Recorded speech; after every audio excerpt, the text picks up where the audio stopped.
Welcome back to turn 28. Couple battles we've spotted between Slanesh AI and Vampiria. So first of all, he moved on that cave. There was basically no PD. So those mercenaries will just snipe the Revenant, I assume. He's taking the fire like a champ. Wow, I mean, that's why I don't like range units. Obviously, they're much better in big army against big army. Look, I always get my commander sniping like first volley, and here he just took like 6 crossbow volleys. So that was that. And the other one was here. He's moving towards his capital, I think. I'm not sure if AI has some priorities to try and retake the capital, but that's his blob. That's so many aspiring champions. And 10 exalted. This army is actually scary. Like, what is his bless? I don't think I ever saw it. Did he bless? Oh, just prepares to cast it. Oh, no, I don't. I probably should have checked it during the sieging of Ogre Capital, but I forgot. Oh well. We took the fort. Yeah, about as much as I expected, so nothing, really. More gas, more gas. Okay, there we go.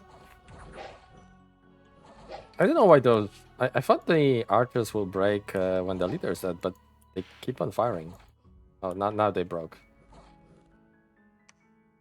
I never really explored mechanics of fort defense in the sense that do the wall defenders break when commanders die or not? It looked like they don't. And they broke to army routing. The last battle will be independents attacking us in this forest province. So it's an interesting event where clearly rogue Vampiria Necromancer came to fuck around with me. Or maybe not so rogue, actually. The whole Vampiria is rogues. He's just, the messenger of things to come. And we have 10 PD. And since it's the event, we also got Animist, which is amazing.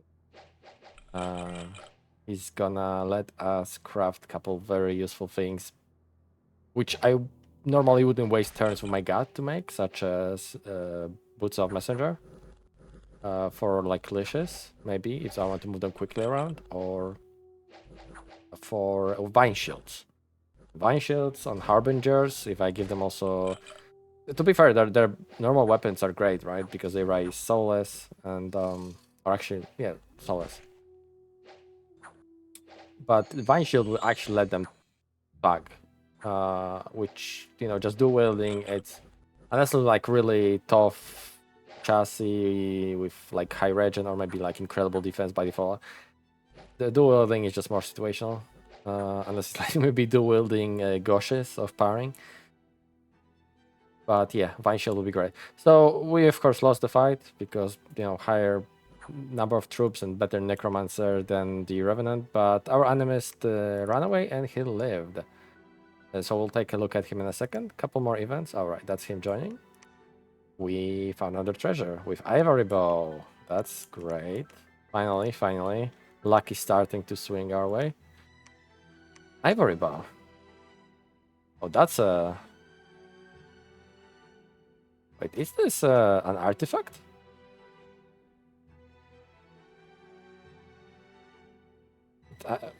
I don't ever recall making this thing. Armor piercing, that's crazy. Number of attacks free. I'm pretty sure I never saw this thing used by either me or anyone else, so that's exciting.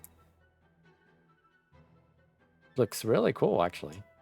Yeah, armor piercing rises soulless being, so yeah, I can totally give it to Morghast, and Harbinger don't feel bad about it. That's awesome. Piercing. That's gonna fuck up Vampiria attacks in close range if it comes down to it. 50 range though. That's crazy though, actually. I mean, the price is quite absurd you know, for a bow. I mean, you probably could justify it in some circumstances, crafting it, because again, armor piercing and a couple cool effects. Like DK is good against super combatants potentially.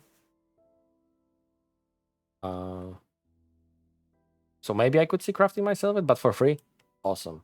Whoa, and the supplementer, I haven't noticed. So that should go on the leash. You know, it's like his other leash body that I don't know. Didn't have as much luck to become a leash of a council, and instead he's just a talking school. Okay, couple more. All right, that was that. We killed some brigands. God of Blackrock has been vanquished.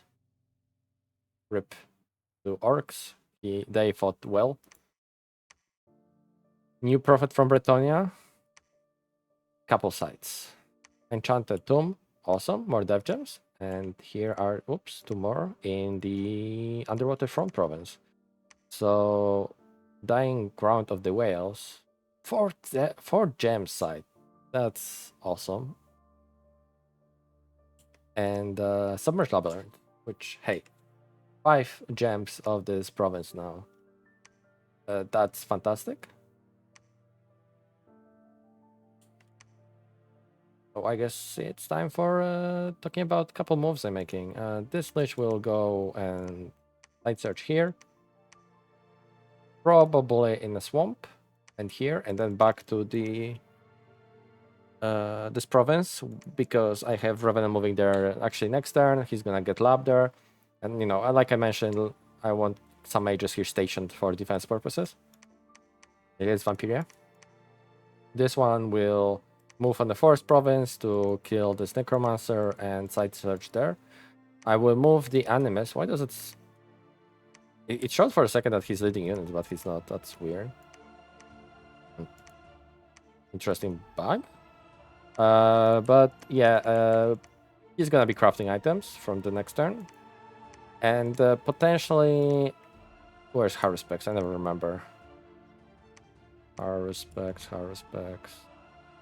Is it Conjuration? Oh no, it's Thaumaturgy. So we're going there. Cool. So he's gonna probably craft a couple items while we're going, like maybe a couple of vine shields, maybe boots or a pair of boots or 2. And I will cast Haruspex on my forest provinces with him. And then I'll see if I continue casting it on, you know, like other good, potentially high site provinces that I haven't found other sites on.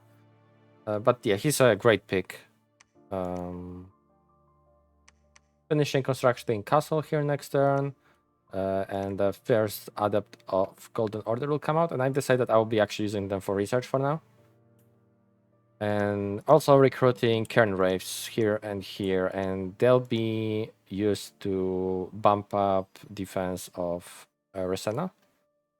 Both like siege-wise, siege defense, but also as a decent tool of killing Vampiria thugs. I've been considering getting Hex Wraith instead, mainly because Fires of Damnation. Von Karsteins are weak to fire. I think they have fire vulnerability of 5, so that would be a good way of killing them. Although it's difficult to negate magic resistance, and they can go up to quite high magic resistance, so it's not reliable.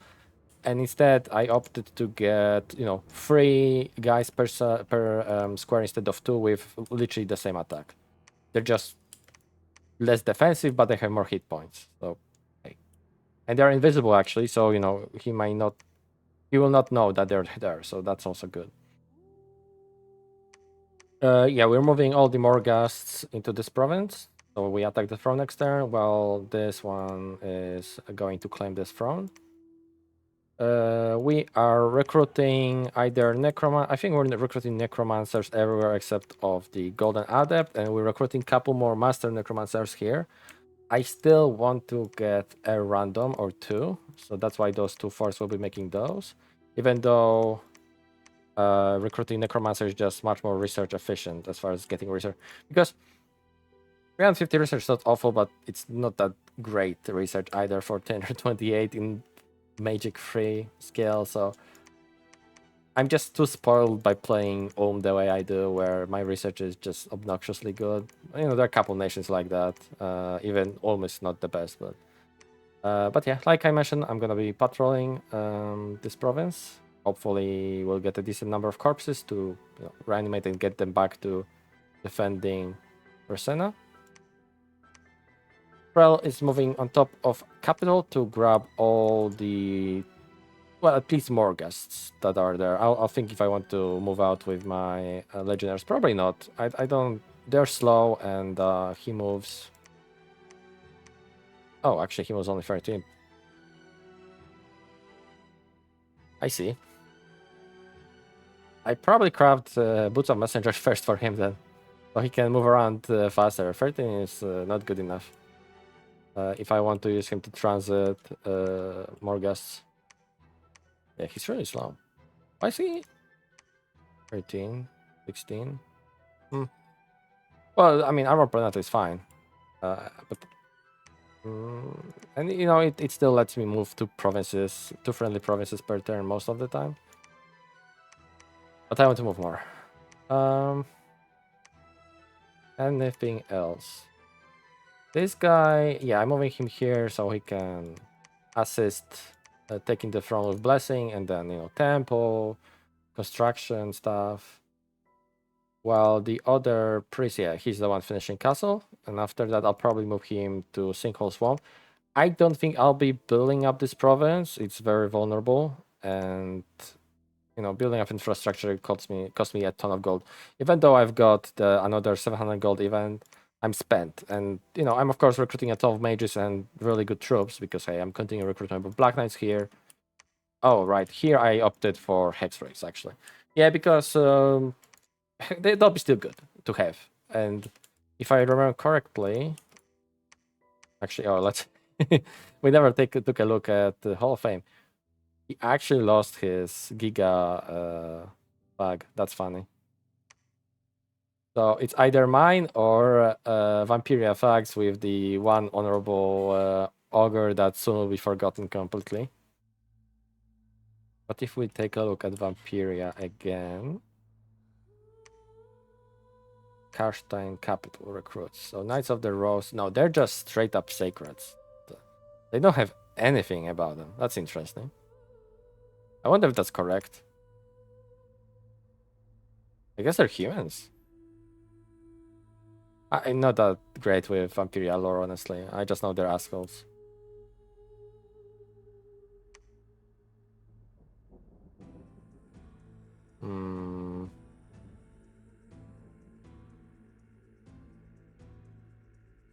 Blah, blah, blah. Oh, yeah, they remain mortals. Okay, so they're just loyal to Sylvania. They're just humans. That's fine.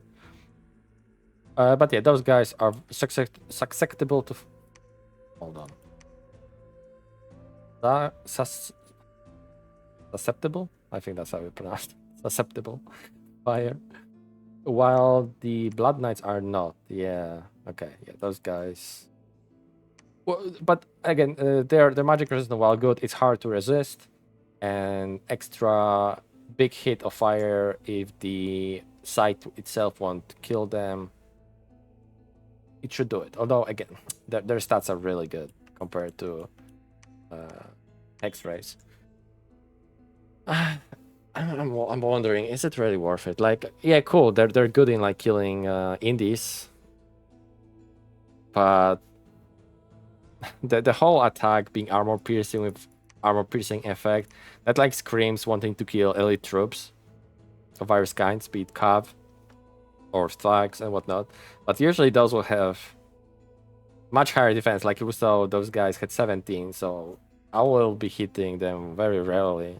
And do they have magic weapons built in? They don't. So at least that's that. So that'll be quite grindy. I'll give them a shot. I actually never played with Hex Raves. Well, to be fair, I never played Death Nation in Warhammer mod, be it Vampiria or Nagashizzar, it's the first time. I haven't even played Tomb Kings in a multiplayer. I did some testing with Vampiria in single player when I was messing around with expanding. But they're cool, so I'll give them a go. Oh, that's the commander, right? Yeah, they're mobile, and I think while Ken Wraith can lead them, I think Nagashizzar could use actually Hex Wraith commander as well. Just because the movement disparity, they have 26 movement, and this guy has only 20. What? There really isn't any, and while White King has 24, he's not floating. And well, those guys are again not as fast, and well, they're better used for different things. I think it'll be cool to have a Hex Wraith commander. I don't think there's a particular reason why there's only Kern Wraith commander. Just a suggestion, I guess. But yeah, anyhow, I'm still like kind of hoarding my dev gems, although I'm summoning Black Servant here and 2 Black Servants here, because I want to have an eyes on those fronts and around them, for a major reason that you may have spotted earlier when I was looking around the map. Vampira was this throne and this throne. I'm not sure if those are the 2 he has claimed. Right, he has 2 thrones claimed. No, sorry. And but he also basically has access to this one. So that's already like 3 thrones he has access to. There's also this throne, and I'm not sure what's going on in here. This might be Korn, this might be Bretonia, this might be him already. He might just attack either of them if they're holding it and take it. So that's 4 thrones. And then the 5th one would be this one for him. This one, well, this one is like in middle of my land, so I'll hopefully be able to defend easily. This one's underwater, and that's why I'm playing heavy defense. And the other ones are one of those 2. So this game probably won't last long, honestly, which is a shame. I might not even get Nagash out. It's not even just going to be a throne rush, just because it's a bit awkward that it's 10 ascension point required. I guess it is a half. Yeah, it's 9 thrones here. 1, 2, 3, 4, 5, 6, 7, 8, 9. Yeah, it's 9 thrones. So over the half of throne is required to win. It's still just maybe it's because other players are doing relatively poorly as far as front control goes, where it feels so either me or Vampiria at this point already. But yeah, basically I take this throne, and I need to get forward there. Before I might not even be claiming it after I take it, just so everybody don't know that I'm on 3 thrones already, because it's obviously known that I also have access to those 2 from my land. And when my god comes out at last, which should be, I guess, like 6 to 8 turns, hopefully, something like that, I could try for double claim while holding those from Vampiria. And at the same time, I need to be aware if Vampiria wants to rush the win first. He doesn't have fort here, and I should have pretty, like, my Morgas should, I think they can make it in 1 move from Land of Plenty to Bara. So I do have an easy access to deny him a throne and take it for myself as well. Of course, that requires snap cancellation and whatever. The following turns will develop probably quite quickly as far as decision making, be it with taking those neutral thrones or grabbing the one from Vampiria. This one is a bit further away and already has a fort there. And and I want intel on what's going on in here. Maybe it's still like defended by some crazy indies. Because yeah, like we pinged, this should be an issue at all for my Morgas. And looking at the other ones, I'm lightning immune. I have 10 lightning resistant, or shock resistant rather, I should say. So this should be fine too. Spring Hawks won't do anything. And again, this is more like fire-based stuff. So fire and astral. Maybe astral can cast something nasty. I don't think so. So both should be pretty easy to take with just all of my Morgas I can master. Definitely would be nice if I had the extra dev gem income from those temples I'm building. So very unfortunate bugged. Although I think Somber also made a change in recent patches where he actually increased cost of those guys to 110 and limited recruitment of those by 1, so it's only 1 per month.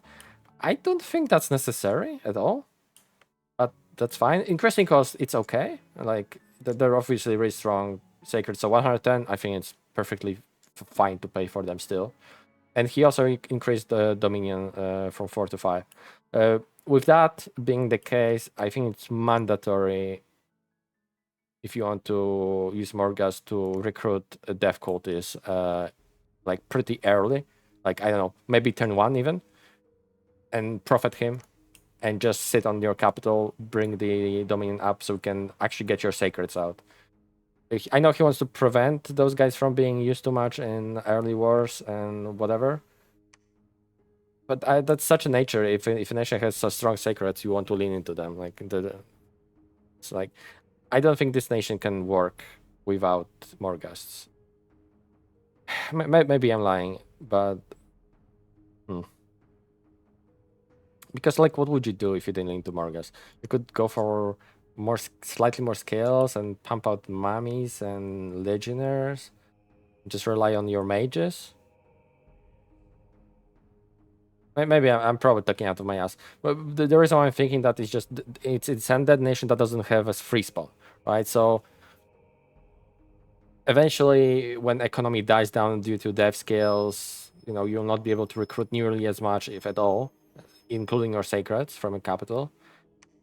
I suppose partly the working properly temple income does allow you to summon stuff. Instead of being free spawn, you kind of get free gems to summon stuff. So I guess that's an alternative. I know. I just kind of rambly again. Just thinking out loud about Nagashizzar. It's undoubtedly a really strong nation. Those nerfs are completely fine. I think there's also somewhat significant increase to Harbinger's cost to like 260. But he also becomes Holy 2. So it's a trade-off. That's for worse. Again, it's a nerf, like Holy 2 versus Holy 1, but 60 gold on top of it, that's a lot. If I remember correctly, it's 60. But I think it's fair. Really, really strong stuff. So that's on a side note. Again about patch notes. I think I walked through everything about this turn, so I'll see you in the next one. Thanks for watching. Greetings, this is Kijin. Welcome back to turn 29 as Nagashizzar. 2 battles, one of which was finding a vampire bot on top of Blackrock. Bastard vampires are starting to scout me out. And the other one was just taking this province from the Necromancer. Not even sure what killed him. Yes, horde of skeletons. Quick Scala Wars. I think I'm much superior on that department. God damn, Lich can just pass those forever. How is his fatigue? Yeah, holy moly. That's impressive. I think I said a couple times already. I'm not really used to playing Death Nation, so having LS spam on my side for once feels quite good. A couple events, let's take a look at them. Bot saves 18, nice. 20 province income, it's okay. And 5 air gems. Oh. Construction of 3 castles at once. So 1 on a throne, 1 next to the throne, and the last one is on the other farmland.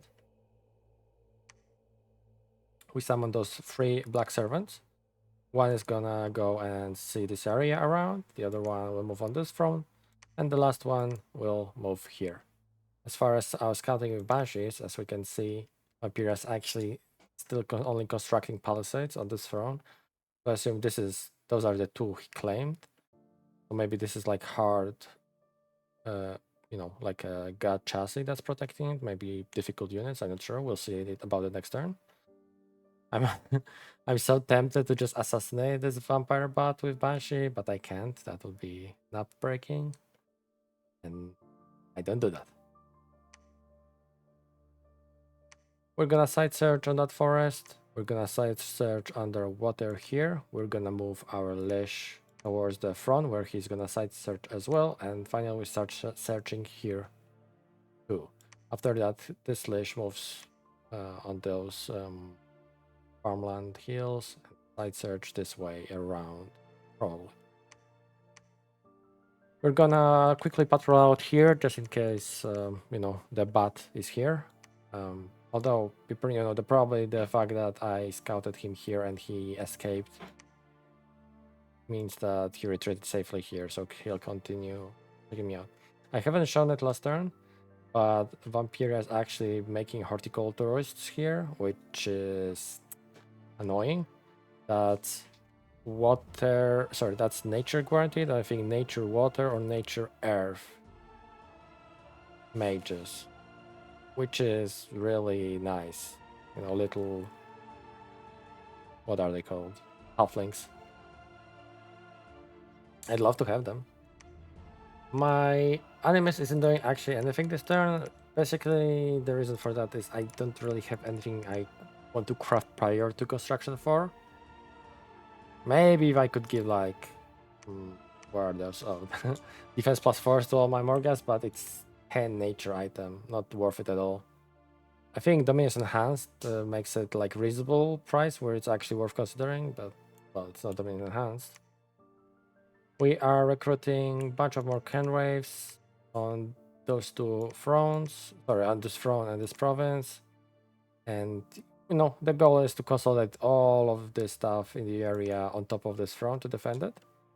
We are moving our blob of black knights towards this area. We can either use them to, well, I'm probably gonna either use them to defend this throne and maybe rapidly move towards here if need be, or I will use them as secondary army with, you know, some other stuff to hit those two fronts at once. We'll see about that. Maybe I'll use them to push this front of Vampira eventually.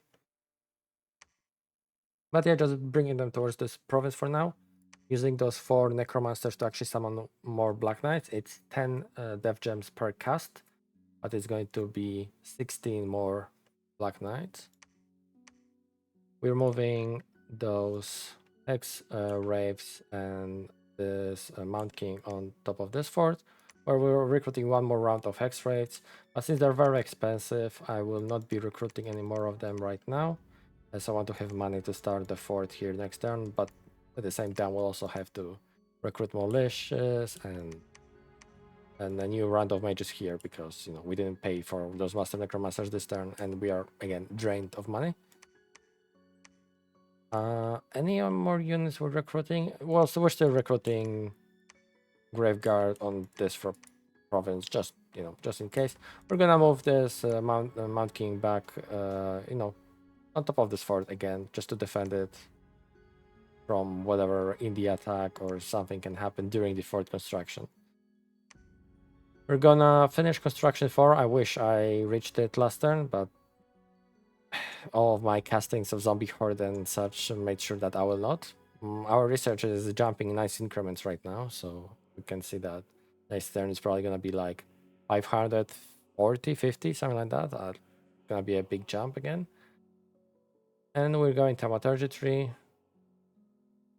like planned, and Conjuration. I really wonder how much more this game's gonna last. I'm honestly expecting between 10 to 20 turns, be it in my or Vampiria's direction. Maybe I'm just not sure if Nurgle and Norska are still duking it out between each other, and Bretonia is duking it out with Korn, and they don't come to an agreement that, yeah, we need to like 4v2 those guys, or like 2v1, 2v1. It's either one of us game, it's either me or him basically. And yeah, we can see that Vampiria is amassing quite the force here on this front. Sorry, what's with me calling fronts without fronts as a fronts? On this fort, quite a lot of knights here as well. So we're doing similar things, just massing black knights. You know, they're really good after all. Anything else worth of note? I'm not sure what Slanesh AI did.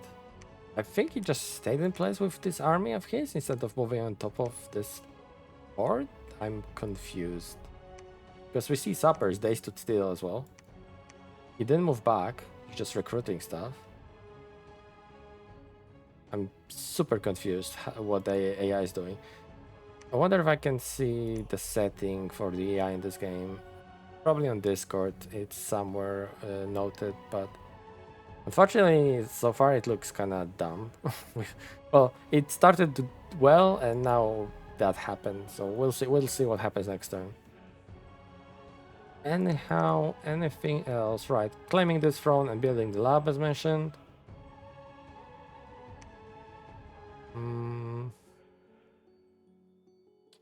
Anything else? I think that'll be it. Next turn will be very informative. About this throne and well, a couple more turns before we can see those. Oh, right. One thing though, our god is totally capable of casting the Eyes of God. We will build after we hit construction 4. One of our liches will make Starshine Cup, which will allow our god, because I'm pretty sure my god is magic resistance 3, so he has to be Astral 4, right?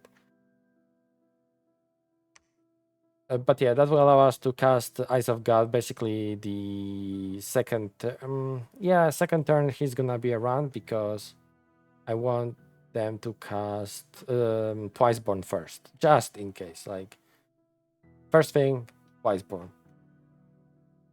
If the game lasted for longer, what I would have done is Twiceborn it and then just do a bunch of transformations with luck free. Odds are I wouldn't screw myself up and become feeble-minded. Unless I become like feeble-minded size 5, then that's fine. I can still kill it off and it will come back as a white mage. Ideally, of course, without any globals put up with him. I've had great success in the past using Ulmish as using God in that way, where I just transform them and he becomes quite a funny super combatant. In Ulm in particular, it was good because I reached high construction first, basically, and I had like all the artifacts on them. Anyhow, I think that's enough of me talking, and I'll see you next turn. Welcome back. It's turn 30. Couple things happen. Apparently, Slanesh AI decided that I'm an existential threat towards it, so it attacked me. Great. So we had 2 battles. One on top of this mountain. Just bunch of burps attacked me, which, well, they didn't have great time. Bears don't do really well against skeletons, apparently. And Graveguard in particular. So that was that. The other one was slightly less fortunate. They took this province. There's just a bunch of swordsmen against, the regular 10 PD. Sadly, they don't cut it against, pretty good troop. Like, whoa. They have actually 16 defense. No, those are like really nice troops. Just weak armor. So yeah, lost this province. Unfortunate. We saw a fight on top of this fort, and the first one I saw it, oh yeah, here we go, and no. It's just one guy and all of this. So I'm not sure what the hell happened to the army that Slanesh had. They must have died to Vampyria already. He has a hero here, this little guy. I don't think he does anything fancy other than being Def 1, 9 research, priest 2 guy. Bunch of those Knights of the Rose. Cool guys. We can probably see his bless actually. If I saw it earlier, I already forgot what it was. Do we see it? He didn't bless himself? Interesting. Is he assuming I'm watching him? I need to check early recordings for the Von Karsten. I'm sure he had to bless himself, right? No, he didn't bless himself at all. That's annoying. What can we see else? Oh, Gunther Von Karsten. So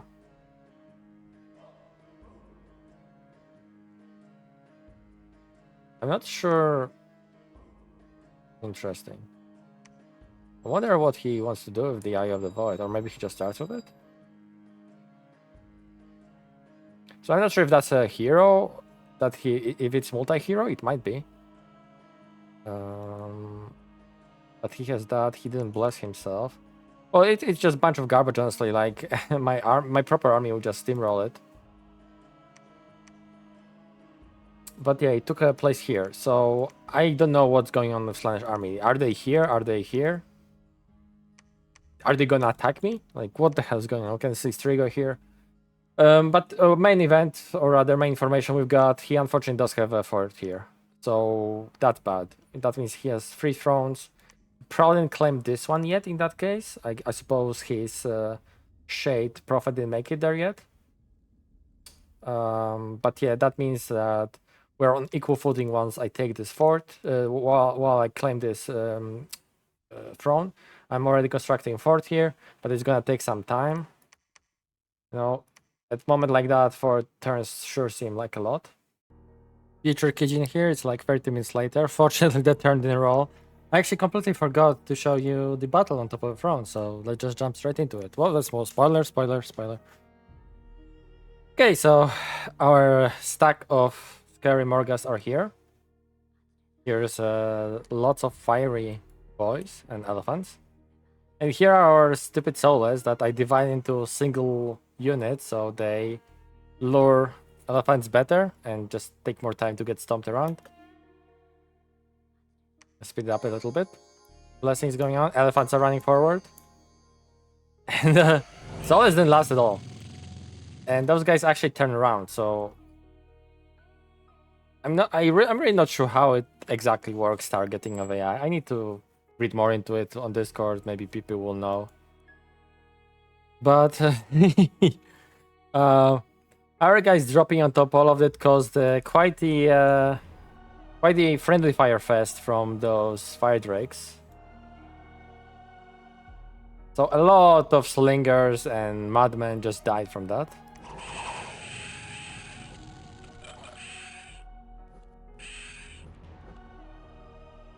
Nether of Kings is fighting against 2 Morghast leaders. Okay, he's dead. Those 2 guys land in a very bad spot. What's gonna end them is quite obvious. Bloody elephants. At least I think 1 died to it. Oh, the elephants. Oh, I hit really hard. It just... Maybe if density was slightly better, they could die faster before actually trampling, my units, but it's still fine. But yeah, that was it. There's nothing really to talk about. It's just simple. And yeah, we lost 2 Morghast and 1 Archai, which is fine. It was obvious that it's gonna happen. War elephants, mostly friendly fire. Fire drakes, mostly friendly fire. I guess 21 kills of their war elephants are soulless. Everything else is just friendly fire. So that would be what she called. And yeah. Now back to old me talking about the rest of the turn. We're gonna still side search a bit more provinces with leashes, although it matters less and less. So I'll be definitely soon just consulting a bunch of mages here. Moving a lot of troops back towards this land. And, we want to make sure that he doesn't just pop it in one go. He has to send more shit than he would otherwise, and actual defense inside will be capable, at least, to require a good commitment of his mages and whatnot to actually take. But of course, we don't want to lose that throne ever. We're continuing recruitment of stuff here. Quite a sizable amount of Graveguard is growing, so they'll be useful in defending this throne eventually. As you can see, I have 0 dev gems. I've made a decision to use all the dev gems I can and even burn some astral. I burned some astral because if I need astral, I'll just burn water and earth. For example, when my god awakes and I want to cast Eyes of the God, I'll just, get the gems that way for it. But we are forging 10 School Mentors. And while School Mentor is just slightly more than... I'm basically losing like 1 turn of research on those necromancers to get it back right the next turn, and it's gonna be 140 bonus research. So we're gonna be looking at probably around what 700 something next turn, which is quite solid. The thaumaturgy will not take that long once we get that research going, and after that, I think we should research. We'll research Nagash pretty quickly as well, but I'm not sure if we'll get him out before the game ends. Like, it's actually scary close if we're both on free thrones. That means that there's only those two, right? I mentioned earlier. And there's that one, which I desperately need to know. I'll know next turn if it's already in Vampiria's hand, or after I move on top of it, if it's neighboring Vampiria. If it's neighboring Vampiria, I think by default I'm gonna cancel Nap. If I determine it's his. If I see he's gonna move this army here, meaning that he's like looking forward towards attacking this round, I'm also canceling Nap. While I do want the Nap to expire and me attack him honestly, fairly, without breaking it, if I see that, no, I just have to break the Nap the hard way, I'm gonna do it. I'd rather not lose the game because I just stick to, keeping Nap. I will keep the Nap, to the ends meet, but if it's clearly that I either break it or I just lose, obviously losing is stupid in that way. I generally, I keep my Naps because I want people, I want to make people feel that they can trust me when making deals, right? I think that having good standing in a game is important. I stick to my trades. I'm not even talking about like item gems, right? Because those are like mandatory, you have to obey those. But I'm talking like, unofficial trades with like, oh, I'm gonna keep this province to take this one. I have your word that you're gonna do X in whatever turns, or you're gonna trade me those items later for whatever service. Something that's not like as hard coded in, deal making as X gems for X gems or item and whatnot. And same thing with Nap. I want people to know that, yeah, I'm not gonna just break Nap. So I'm sticking to my guns ever since I started playing Dominion. So, and I actually never broke the Nap still. It'll be kind of silly to. I know it would be silly. I guess it'll be about winning the game, but that'll be the first time that I kind of openly am considering just breaking the Nap just because of how close it is. I don't think I ever had such a close toss between two players before. Anyhow, I'm recruiting malicious, standard drill, recruiting more master necromancer. I actually got the air one here. Yeah, there he is. Can he craft anything schmancy fancy? This is cool. Crossbow, vision's foe. I would normally consider it if I had more time to play around with things. And I've got a Death 4 one, which is what I was saying earlier. That yeah, it's kind of like that. Liches of the Castle only Death 4 because some Master Necromancer can become Death 4 as well. And the summoned Liches are Death 5 and actually are immortal, so they're kind of, in some ways, well, better because of, immortality and better death. And they're more disposable, just throw at something, cast Wind of Death, stuff like that. But I think it would be cool to see those go to Death 5 and, I don't know, maybe have some more cost increase. But it's fine. They're really strong mages regardless. That's cool. Just some random Death 4. It's nice to have. I'm already like considering how I will be defending against Vampiria when it comes to war. Basically, whatever is in Blackrock and Latian, as far as both mages and units go, they go to Racina. There'll be actually a lot of mages defending it, so Vampiria will have to commit a lot, like to actually even consider taking it. Well, I'll be flinging, hopefully by that time. Oh boy, thaumaturgy. Wither bones. I'll probably make one or two. Well, I'll definitely make at least one, but I'll be making a couple staffs as well, so I could maybe use them as transferable defensive tool as well. So the Death 2 mages become Death 3 to actually cast Wither bones. They normally wouldn't be able to cast it. What else? What else are we looking at?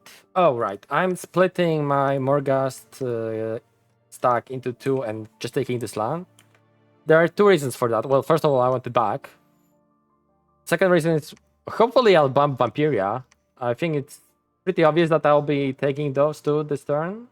If not, then I definitely don't consider it not breaking. It's not like this land was really Vampiria before. But yeah, otherwise, hoping for a bump, and after retaking those, I'm pulling back and going for those thrones, or getting ready to attack this throne. We have huge number of Black Knights here with some X-Ray support. Our armies are looking really strong. The Morghast counter here is quite significant as well. We actually just killed the Vampire Bat here as well. And yeah, oh right, I haven't shown it. It's a Front of Sun, so 3-pointer. if only those 3 points actually matter. But no, it's actually great. That means that I would not have fire vulnerability at all on my units. Like my Morghast will go to 15, and my Liches will go to 10, which is just great. And it will help out with income a little bit. I think that's gonna be it for this turn then. It's like calm before the storm for sure, type of situation. I'd love to get more dev gems. I actually put an offer on Discord if anyone wants to trade dev gems to me. I'd love to take them, but somehow I doubt anyone will take this deal. But hey, it's worth trying. Other than that, thank you for watching, and I'll see you next turn.